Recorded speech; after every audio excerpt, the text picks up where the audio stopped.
You know, so many people out there think that you need hundreds of thousands of dollars sitting in the bank if you want to go into the rental property game.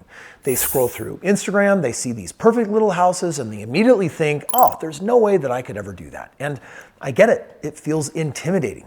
But here's the truth. It's not. It's completely doable. In fact, you can get started with very little money if you know the strategy most investors completely overlook. And today, I'm going to show you exactly how. One shot, now the future is yours. Go! By the end of this video, you're going to have a clear roadmap on how to buy your first lease option, even if your bank account feels tiny compared to your ambition. By the time this video is done, you're going to know exactly what steps to take to get into the real estate game without waiting years of saving a fortune that you don't need.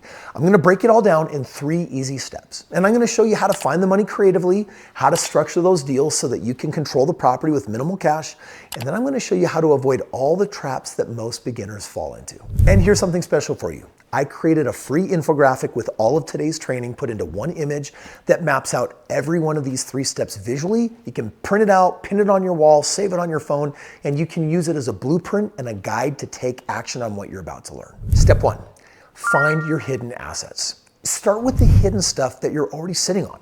Home equity, for example, that's one of them. Most people, they treat it like a trophy instead of a tool. But equity, it's a dormant power. If it's not producing returns, it's not helping you. It's just trapped wealth. Then next, look at retirement accounts, 401ks, IRAs, old employer plans, basically money that's parked in a system that's designed to keep it there for decades, but it's not paying you every month. It's not even giving you a dividend. You see, you don't need to have more money. You need to reassign what you already have, access it, and then aggressively reuse it in something that can grow and do better for you. The point is not, by the way, to gamble your future, because ironically, the things I'm going to be talking about in today's video, in my opinion, are far less risky than keeping money in a retirement account. Basically, the bottom line is to stop letting your future produce these mediocre yields. Then we're going to widen the lens to OPM, other people's money. This is where investors separate from wannabes, because banks are one version of how to get the deal done, but it's not the only version. Partners are OPM, right? Private money lenders, friends and family, people with 401ks and IRAs. These people need a financial solution that you can help provide for them in what I'm sharing with you today. You see, someone with great income, but zero strategy, that's OPM. Your job is to bring the deal into their system and let their idle money finally start earning its keep. The win is not finding someone rich. The win is structuring the relationship so that you're protected, the expectations are clear, and the returns are tied to a real asset with real numbers. And by the way, if any of this feels like it's going over your head, I promise you with a little bit of exposure, it's something that you can do. It's something I've done. I've helped so many of my students do it, so hang with it. Step 2, you gotta find the right property in the right market. Most people, they start with trying to find a good deal.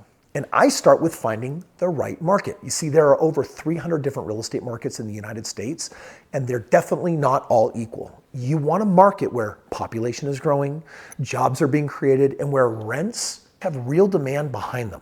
Areas where the price of a home is still reasonable, under the median. I like to be 30% below the national median, which means in the $200,000 to $300,000 price range. And also you want to pay attention to landlord-friendly laws, property taxes, insurance realities, and whether the local economy depends on one fragile employer. Now, once you've identified that market, you're going to look for properties with upside, not necessarily perfection.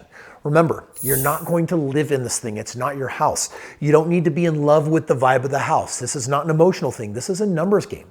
The numbers need to make sense. You got to fall in love with the balance sheet. And the best cash flow properties usually have a problem that you can solve. Maybe it's a mismanagement situation or outdated interiors. Could be bad marketing or rents that just haven't been raised in the last 5 years. You're not hunting for pretty, you're hunting for value that you can unlock. And that could mean a light rehab, improving the tenant quality, or charging for pets. The third step is structuring the deal for maximum leverage. This is where first-time buyers get stuck. You do not have to pay cash for the home. You don't need to have a traditional mortgage in place either. You can explore options like seller financing, subject to deals, or co-investing with someone else to bring the capital to the table that allows you to move forward. You see, every dollar that you don't put down up front is a dollar that you can use on your next deal. The goal here is to make the property work for you and to work immediately, not years down the road. which is why one of my favorite strategies when I acquire the home is a lease option. Because compared to a rental that might bring me in $200 or $300 a month, a lease option can pay me $800 or $1,000 or $1,200 every single month. And that is sexy, that is attractive, and it works. Listen, buying your first rental property with very little money, totally possible. But it takes strategy over cash, creativity over conformity, and action over hesitation.